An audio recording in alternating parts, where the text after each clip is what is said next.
quero que você abra a sua Bíblia. Eu quero ler somente um versículo da palavra do Senhor, que está no Evangelho de Marcos,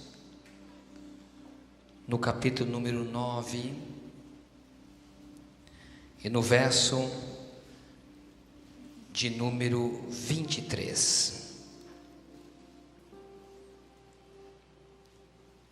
O Senhor continua fazendo milagres, irmãos. Eu tenho algo aqui em minhas mãos e eu quero compartilhar com vocês. Diz assim a palavra do Senhor no Evangelho de Marcos, capítulo 9, e o verso de número 23. E Jesus disse-lhes: se tu podes crer, tudo é possível ao que crê. Repete esse versículo comigo. Se tu podes crer, tudo é possível ao que crê. Dá um aplauso para o Senhor. Tome teu assento, por favor. Pode sentar.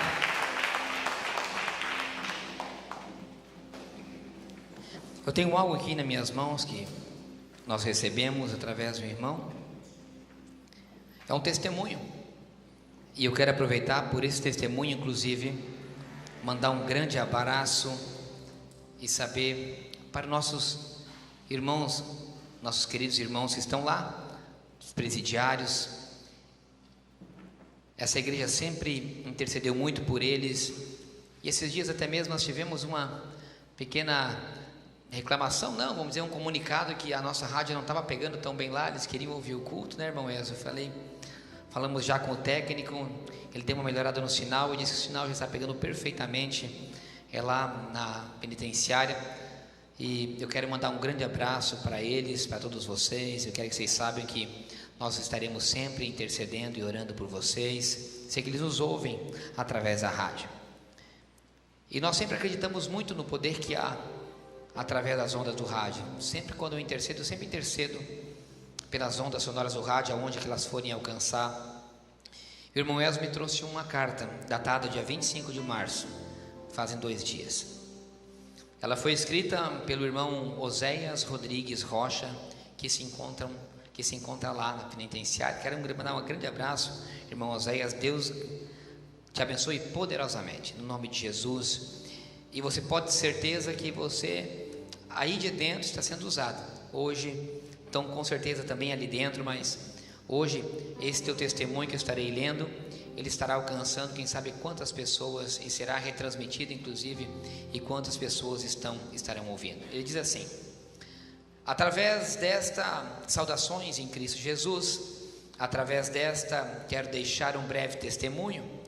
Já estou preso há 7 anos, me converti e me batizei dentro da prisão em 2011. Aqui na PF1, graças a Deus, tenho aprendido a palavra, compartilhado com os demais irmãos internos, e aí ele acrescenta algumas coisas mais. Desde a minha prisão, Deus tem operado muitos milagres na minha vida e na minha família. Há cerca de 2 anos atrás, a minha mãe contraiu uma infecção na bexiga que não curava, e cerca de 8 anos atrás recebeu o diagnóstico. Não era uma simples infecção, mas uma tuberculose na via urinária e, de brinde, uma hepatite C. A infecção tinha alcançado o canal dos rins, e um dos rins, no final do ano passado, o médico tinha dito que teria que ser retirado. O rim infectado, porque corria risco da infecção alcançar o outro rim também. Parece que essas enfermidades foram contraídas quando a minha mãe cuidava ainda da minha avó numa enfermaria do hospital. O tratamento da tuberculose dura 6 meses, mas minha mãe teve que continuar o tratamento por mais outro período. Os remédios são muito fortes, juntando com a possibilidade de uma cirurgia para extrair um dos rins. Senti que somente Jesus Cristo poderia dar forças e operar o milagre e a cura na sua vida. Quando o pastor Jefferson anunciou a campanha dos 7 milagres, e os irmãos da cela, eu e os irmãos da cela decidimos participar da campanha, cada um fez o seu propósito. Naquele primeiro dia, apresentei a minha mãe em oração, crendo que o Senhor Jesus é o mesmo ontem, hoje e sempre. No meu íntimo havia a certeza de que o milagre já havia acontecido. Já se passaram 5 semanas e neste sábado passado recebi um recado, porque não tive a visita da minha mãe. Ela havia feito os exames e os médicos disseram que não vai ser preciso retirar o rim. Ele coloca em letra maiúscula, porque Jesus já a curou. Sim, Jesus a curou, ele enfatiza.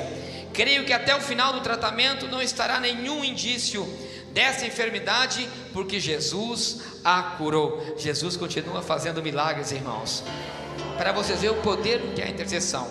Ele continua dizendo: estou testemunhando para a honra e glória do Senhor Jesus, porque somente Ele é digno de glória e honra. Ele faz milagres para a sua misericórdia, e a graça ela é abundante. Ele faz milagre porque Deus nos ama incomparavelmente. Minha mãe é Luísa Rodrigues, eu me chamo Oséias Rodrigues Rocha.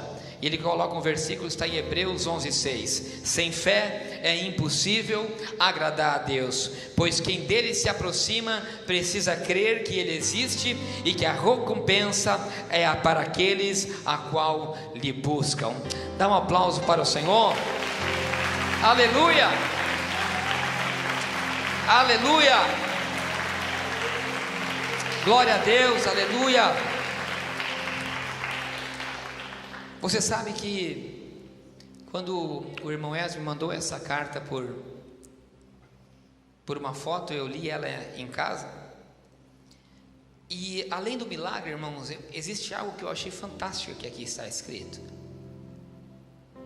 Ele está dando glórias a Deus porque ele começou a campanha devido à enfermidade da sua mãe, e você percebe que em 5 semanas Deus operou realmente a cura. Por isso que, quem sabe você também que me ouve ou que está aqui, quem sabe você está vindo fazer um propósito, você pode ter certeza que a tua intercessão, ela alcançará. Não é necessário uma pessoa estar aqui, mas a tua intercessão, o teu propósito, ele alcança aquelas vidas também.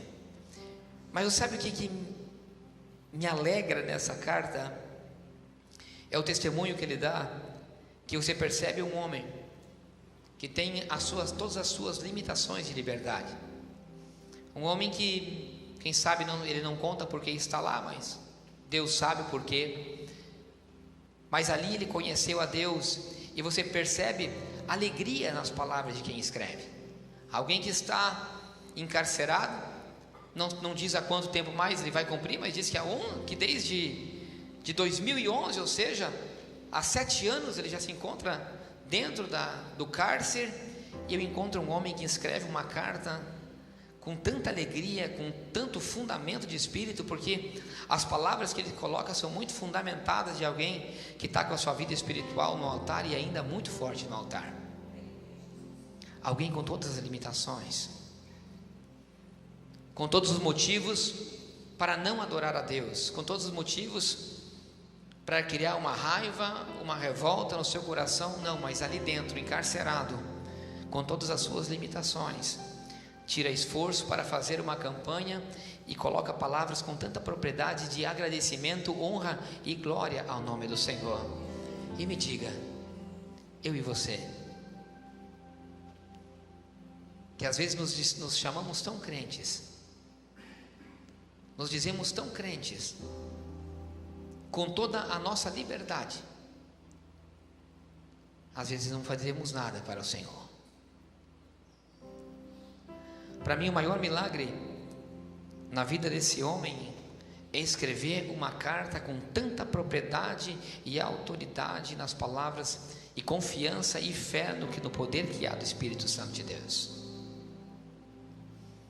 Essa palavra que nós lemos é uma palavra que ela é um divisor dos evangelhos. Eu vou ter que ser bem breve. Ela é muito tremenda pelo fato de que o capítulo 8 é um divisor do capítulo 9. O Senhor ele termina o capítulo 8 falando de algo, que um versículo que nós conhecemos muito, uma passagem que nós muitos conhecemos, que é de nós carregarmos a cruz. Ele diz assim: se alguém quiser vir após mim, negue-se a si mesmo, tome a sua cruz e siga-me. Porque aquele que quiser salvar a sua vida, perdê-la-á, mas qualquer que perder a sua vida por amor a mim e do Evangelho, essa se salvará. Pois que aproveitará o homem em ganhar o mundo inteiro e perder a sua alma? Ou que daria o homem pelo resgate da sua alma? Qualquer que entre esta geração adúltera, pecadora, se envergonhar de mim e das minhas palavras, também o Filho do Homem se envergonhará dele no dia que vier a glória do seu Pai e com os seus santos. Jesus, até esse momento, ele não falava muito sobre o reino vindouro, realmente o objetivo que ele estava por fazer. E quando ele começa a falar de carregar a cruz, os discípulos até ali então, porque quem carregava a cruz era criminoso, quem ia para a morte de cruz era alguém que era condenado, que não era digno. Então ele começa a falar de carregar a cruz. E ainda continuou dizendo: e em verdade vos digo que o que aqui estão, ou seja, ele estava com seus discípulos, dizia: alguns do que aqui estão, de que não provarão a morte sem que venha chegado o reino de Deus com o seu poder. E termina assim o capítulo de número 9. O capítulo número 8 e o começo do 9. E continua dizendo, e aqui há uma preposição que diz ele, diz assim: e 6 dias depois. Ou seja, o escritor do Evangelho de Marcos, ele continua escrevendo o que ele tinha acabado de escrever no verso anterior, mesmo que na sua Bíblia encontrará o princípio dessa passagem, a transfiguração. Ele diz: e 6 dias depois, ou seja, uma continuação do que ele acabara de falar, sobre que algum daqueles discípulos teria que ver antes de morrer o reino dos céus praticamente. Então ele diz assim: depois Jesus tomou consigo Pedro, Tiago e João e os levou a sós, em particular, a um alto monte, que era o Monte Tabor, e ali ele se transfigurou diante deles. O Senhor toma os seus discípulos, 3 deles, Pedro, Tiago e João, e sobe no monte para orar. Até aí era tudo muito comum para os seus discípulos, porque eles constantemente subiam a orar com o Senhor. Ele sobe no monte, ele vai orar, e diz que Pedro, Tiago e João cochilam. Eles dormem, e de repente eles acordam e levam um susto, porque havia uma claridade que era extremamente grande naquele lugar. E quando eles acordam, Jesus, ele tinha o seu rosto totalmente transfigurado. Ele tinha o seu rosto que brilhava de uma forma como o sol, diz a palavra. Se você ler nos 3 evangelhos, essa passagem é contada. As suas roupas eram brancas normalmente, mas aquele branco era um branco resplandecente, a qual eles nunca viram. E quando eles olham, eles veem que Moisés estava falando com Jesus, e também Elias. Moisés tinha morrido e Elias tinha sido arrebatado. Moisés tinha sido o maior escritor que eles conheciam entre os judeus, e Elias era o maior profeta que eles conheciam. Então quando eles olham, Pedro se levanta e vê toda aquela glória, e ele diz ao Senhor assim: Senhor, façamos aqui uma tenda, uma para o Senhor, uma para Moisés e uma para Elias. E ele continua falando, Pedro, ele diz assim: e como é bom estar aqui nesse lugar. E quando ele diz isso, como é bom estar aqui nesse lugar, diz que uma nuvem invade aquele monte, e sai uma voz do meio daquela nuvem e diz: este é o meu filho amado, a ele somente ouvis. E diz que quando Pedro, Tiago e João ouviram aquele estrondo, aquela voz tão forte, uma voz audível. E nessa tarde eu li alguns livros históricos que eu tenho, e de alguns teólogos, e há alguns que dizem que isso foi uma visão, mas na verdade não é uma visão, tanto é enfático que é um fato que os 3 evangelhos dizem. Se você ler Pedro, em 1 Pedro, ele faz citações dessa passagem, porque eles realmente viram Jesus em glória, ou seja, era como se fosse que eles estivessem sido levados ao céu, mas não, o céu tinha baixado. A glória foi tão grande, a presença de Deus foi tão grande naquele momento, que realmente a presença do eterno reino celestial se baixe naquele lugar, que eles puderam ver literalmente a Jesus falando com Moisés, que era alguém que já tinha sido morto, e Elias, que já tinha sido arrebatado. E aqueles homens, eles se caem em terra com muito temor. Diz a palavra que eles tinham medo, eles tinham temor. E quando eu leio essa passagem, e eu falava com o Senhor hoje aqui na consagração, eu falava com Deus: Senhor, me dê uma revelação sobre essa palavra. E quando eu comecei a ler e reler, o Senhor me mostrava algumas coisas que eu achei tão tremenda para nós, porque nós somos homens, assim como Pedro foi, como Tiago e João foram. E se você está aqui, aqueles que me ouvem, assim como o irmão Oséias também, é porque nós queremos algo diferente da parte de Deus. Nós buscamos algo, porque senão é em vão que sejamos aqui. E o que eu vejo em primeira vista é que quando Jesus sobe para orar, enquanto que Jesus estava orando, novamente os irmãos dele, os que ele levou para orar com ele, estavam dormindo. Enquanto que Jesus buscava a intimidade com o Pai e a glória descia sobre a vida dele, os três estavam dormindo. E tanto é que quando eles acordaram, se assustaram e disseram: como é bom realmente estar aqui, porque é tão bom você estar na presença de Deus, é tão bom você sentir a presença, sentir a glória, sentir a paz, assim como nós estávamos hoje aqui na consagração, né, missionária Cecília? Começamos a orar e adorar a Deus aqui, e é tão bom, você não quer ir embora da igreja. Eu saí daqui, era 5:50 para buscar, porque eu tinha que buscar o Betinho, senão eu continuava aqui. Porque quando você está na presença de Deus, com aquela paz, é algo tão tremendo, algo tão gratificante, é tão bom. E eu entendo e eu vejo, imagino assim aqueles homens dizendo assim: olha, como é bom o Senhor estar aqui, vamos fazer uma tenda e vamos ficar por aqui mesmo. Eles tinham a glória de Deus lá em cima, estava Jesus com eles. Só que de repente vem a voz de Deus e diz: esse é o meu filho. Por quê? Porque naquele momento ele gerou uma confusão na mente deles, quem sabe, porque eles viam o maior editor da lei, que era Moisés. Eles viam o maior profeta, que era Elias, e viam a Jesus no centro, e era como Jesus, o Senhor estava dizendo: olha, tudo que é profeta passou, tudo que é lei, tudo que falaram passou, a única coisa que eu quero que você ouve agora é o meu filho, porque ele é o centro de todas as coisas. Não há que fazer tenda, não há que fazer nada, porque Jesus, o meu filho amado, é o centro de tudo. E eu já quero te dizer isso nessa noite. Não olhe para a sua direita, não olhe para a sua esquerda, não olhe para quem está à direita ou quem está à esquerda, usando o nome de Deus, ou até mesmo em contato com o Senhor. Eu quero dizer a primeira coisa dessa palavra: você que me ouve, que está aqui, o teu olhar sempre tem que estar no centro. E o Senhor manda te dizer que o centro é o filho amado dele, e dele você tem que ouvir, e de mais ninguém. Então não seja menino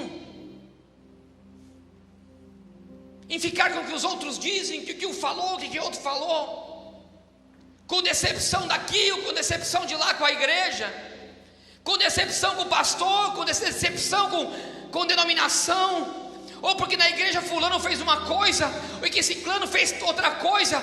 O que o Senhor está dizendo: não há lei, não é profeta, a única coisa a qual nós temos que hoje seguir e ouvir é a sua palavra, é a palavra do Senhor, a palavra do Senhor Jesus. E por que tanto medo eles tiveram? Quando o Senhor disse: esse é meu filho amado. Se você ler as três passagens, é muito claro que diz que eles colocaram o seu rosto em terra e tiveram temor. E você pode dizer: sim, Senhor, mas era o próprio Deus falando, de uma voz audível e forte, como não ter medo?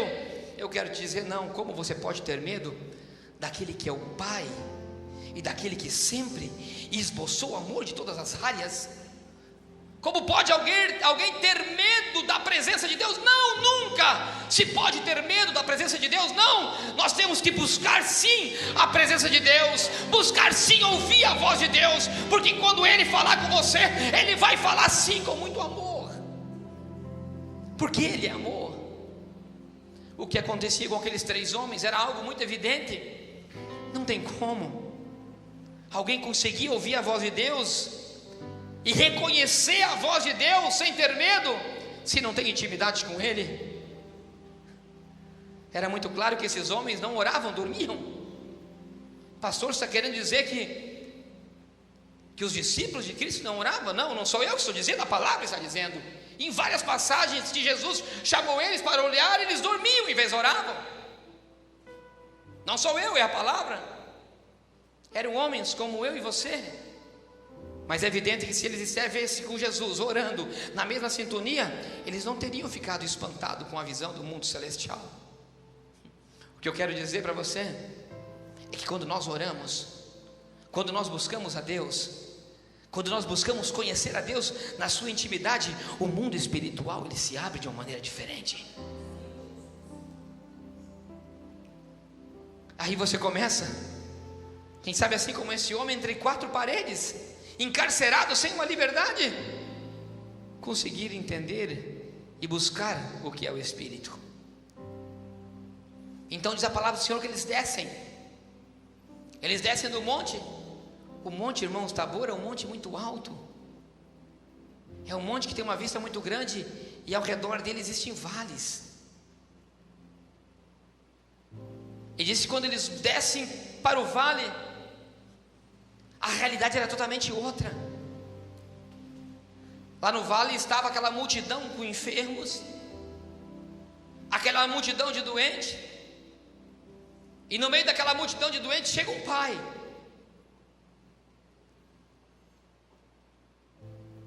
Um pai que traz o seu filho.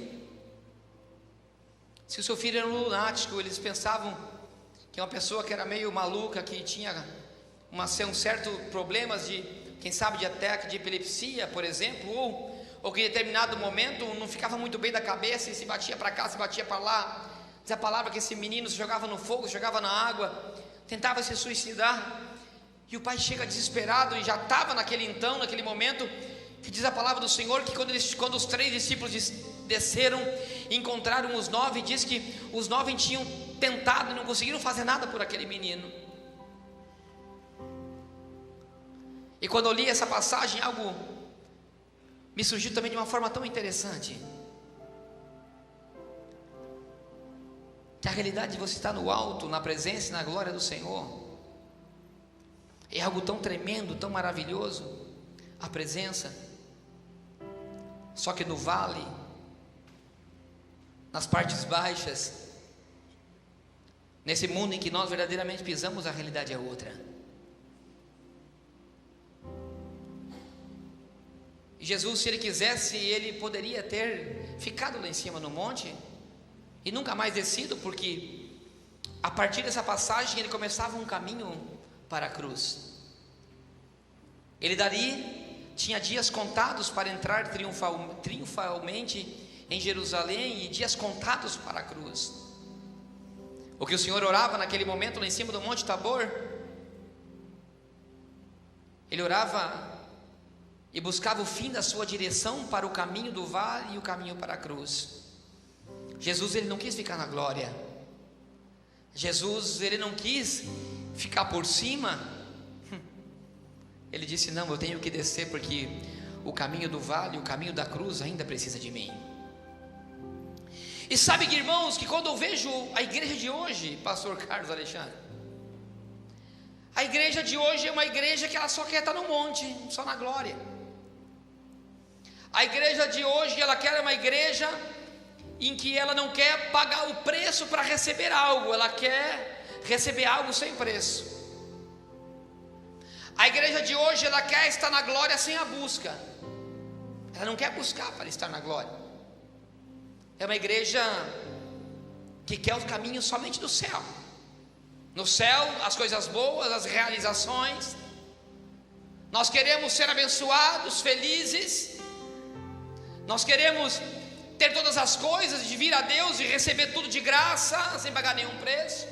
Ou somente fazer uma campanha de 7 quartas-feiras e a presença descer, e a glória descer, e o milagre acontecer.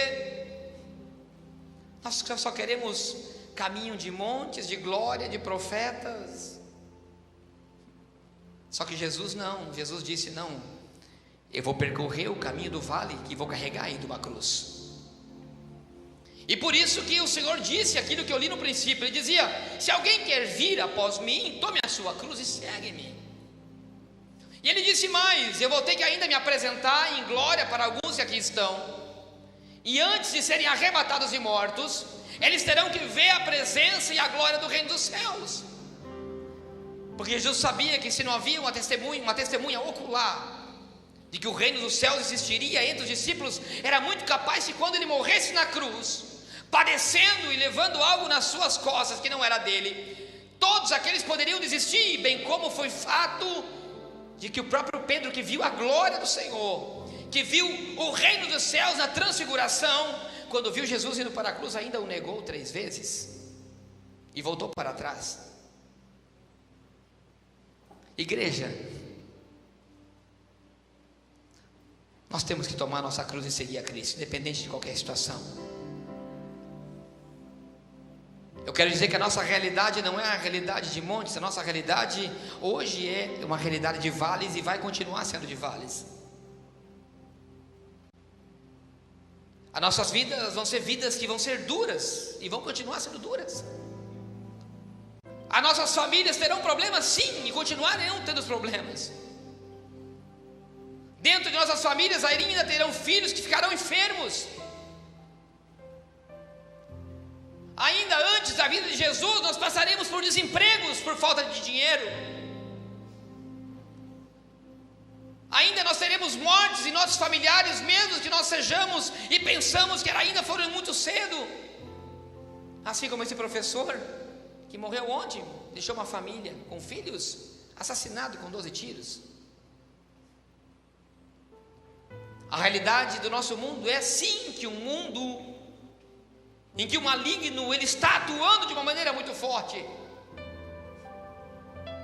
Você veja que quando esse homem lhe trouxe para o Senhor a sua criança, disse: meu filho, ele está desde a sua infância, e quando eu lia no original essa passagem hoje à tarde, eu achei fantástico. Diz que a palavra, quando ela é escrita, eu até marquei aqui, ela se diz no grego besfós, ela significa desde o ventre da sua mãe.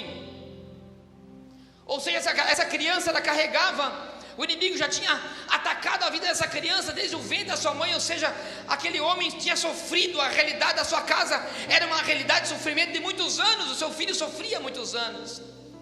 Tanto é que ele chega de uma maneira desesperada para os seus discípulos e dizem: olha, ele está aqui, é um lunático, ele tenta se matar, ele se joga no fogo. Imagina o sofrimento e a realidade daquela casa, aquele lar. Quem sabe você que me ouve, ou que está aqui, diz assim: pastor, mas a realidade da minha casa também é assim. O meu casamento vem capengando há anos. O meu filho está de mal em pior há anos. Estou desempregado há muito tempo. Eu estou enfermo há tanto tempo. Eu quero dizer que Deus continua sendo Deus, Jesus continua sendo Jesus. O que eu quero dizer é que vai ter que chegar um momento em que você vai ter um encontro com Ele. Sim, você vai ter um encontro com Ele. Pode ser que você tenha encontrado discípulos equivocados. Pode ser que você tenha apresentado as tuas coisas, porque esse homem disse que ele tinha apresentado o seu filho para os discípulos, e os discípulos, eles falaram que não tinham conseguido melhorar a vida daquele moço. Quem sabe você tenha passado por uma igreja, por 2 ou por 3, ter feito uma campanha 2, 3 ou 4 de oração. Quem sabe você já tenha buscado tudo quanto é tipo de religião.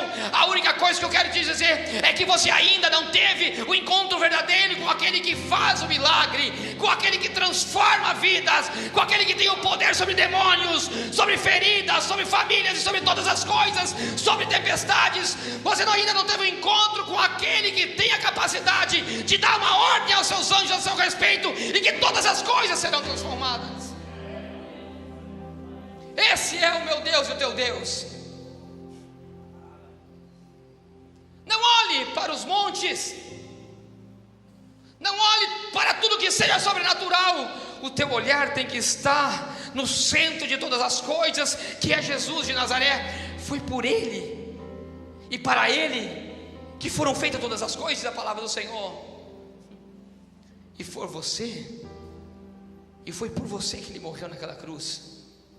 Foi por você que Ele decidiu fazer o caminho de levar a cruz e ser crucificado. Então Ele chega para os seus discípulos e diz: enquanto que os seus discípulos, e há algo tão interessante nessa passagem que se encaixa tanto com a igreja de hoje, pastores, que diz que quando ele desceu do monte, depois de estar com a glória sobre ele, encontra os seus discípulos com uma multidão, só que discutindo com os escribas. Quem eram os escribas? Os fariseus eram os religiosos. Em vez dos discípulos estarem preocupados de carregar a cruz, tinham ouvido aquela palavra: vocês têm que carregar a cruz. Enquanto que ali tinha uma multidão, diz a palavra do Senhor, nesse capítulo, que havia uma multidão que estava com os discípulos, endemoniados, enfermos. Eles estavam perdendo tempo discutindo religião. É muito clara a palavra do Senhor. O verso que diz assim: e logo toda a multidão, vendo-o, ficou espantada, e correndo para ele o saudavam a Jesus. E perguntando aos escribas, ele disse: Jesus, o que é que vocês estão discutindo?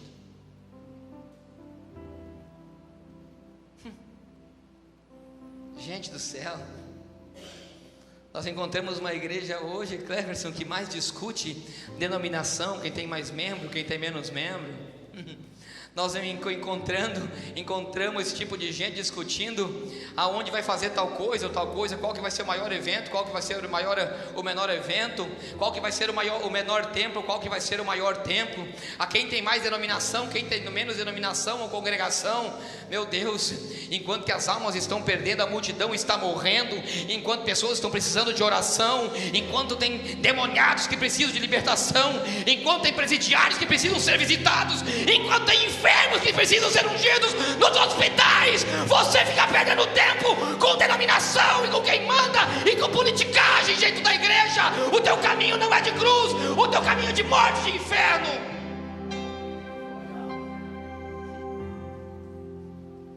A igreja perdeu a visão. A igreja perdeu a visão. Discutimos tantas coisas, tantas leis, tantas doutrinas, mas ele não estava preocupado com isso. O que Jesus fazia era orar, buscar a presença de Deus, porque quando eu oro, eu crio intimidade com Deus. E ele diz assim: por que nós não podemos expulsar a esses demônios? Os discípulos perguntaram, ele disse: é porque tem casta de demônio que só sai com jejum e oração. Ou seja, ele tinha dito: se vocês tivessem jejuado mais, se vocês tivessem orado mais, vocês não precisariam da minha oração. Se vocês tivessem orado mais, jejuado mais e tivessem fé como um grão de mostarda, vocês fariam ainda coisas muito maiores. É nessa passagem que ele fala do grão de mostarda, que o Senhor estava dizendo é que a igreja não tem que ficar discutindo, a igreja tem que carregar a cruz e ir em sentido a Jerusalém. E quando ele fala da fé de grão de mostarda, não é somente pelo tamanho de uma menor semente, é porque a semente de mostarda ela se torna numa grande planta. Ou seja, ele estava dizendo: se você tem uma fé pequenininha, escute o que eu lhe digo agora, que isso é tremendo, irmãos. O que Jesus estava dizendo é que se você tem uma fé tão pequenininha como um grão de mostarda, a natureza, ele queria dizer, ou seja, Deus, ele faz o que você tem tão pequeno, insignificante, em algo muito grande. E ele chega na sequência e diz para o pai daquela criança: tu podes crer? Ele diz: tudo é possível àquele que crê.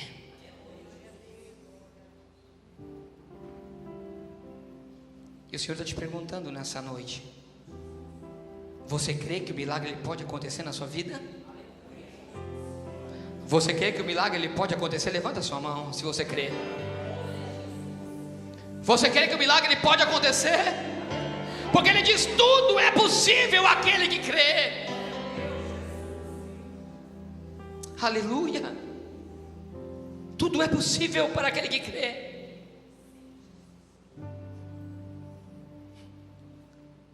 E aquele homem, num outro evangelho, diz assim, algo tão tremendo: mas Senhor, me ajuda, porque eu sou incrédulo, a minha família está morrendo. Eu tenho sofrido há anos com esse meu filho. Será que o Senhor não pode ver que os anos, quem sabe, ele disse, estão matando a minha fé? Senhor, será que tu não está vendo que há anos eu tenho sofrido? E há quantos aqui que estão sofrendo há anos? Mas o Senhor está te dizendo, só tem uma fé do tamanho de um grão de mostarda. Ou seja, está dizendo assim, a tua incredulidade, se ela tiver só um pouquinho, se você acreditar em mim só um pouquinho, o seu filho será curado. Ou seja, o Senhor está dizendo que se você tiver só um pouquinho de fé, quem sabe você está dizendo como aquele homem, eu sou um incrédulo, eu não acredito, eu não tenho fé para isso. O Senhor está te respondendo, só um pouquinho, como um grão de mostarda, é o suficiente para que o milagre ele aconteça na sua vida assim, para que a transformação ela aconteça na sua vida assim. E diz a palavra do Senhor que ele deu uma ordem àquele espírito imundo que estava sobre a vida daquela criança, e diz que no mesmo momento aquela criança ela foi curada. Aqui tem algo tremendo, meus irmãos.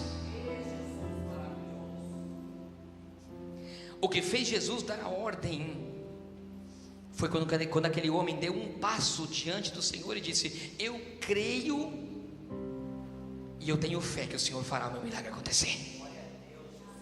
Eu quero dizer isso para você nessa noite. Se você crê no Senhor Jesus Cristo, se você acredita que Ele é capaz de fazer um milagre na sua vida, Ele dará ordem a todos esses demônios, todas essas ações, tudo isso de impedimento que está na sua vida, toda obra de feitiçaria, toda obra de macumbaria, tudo que seja, que vem da parte do inferno para te destruir, para te amarrar, para te trancar, o que seja, Ele dará ordem e sim sairá no nome dEle.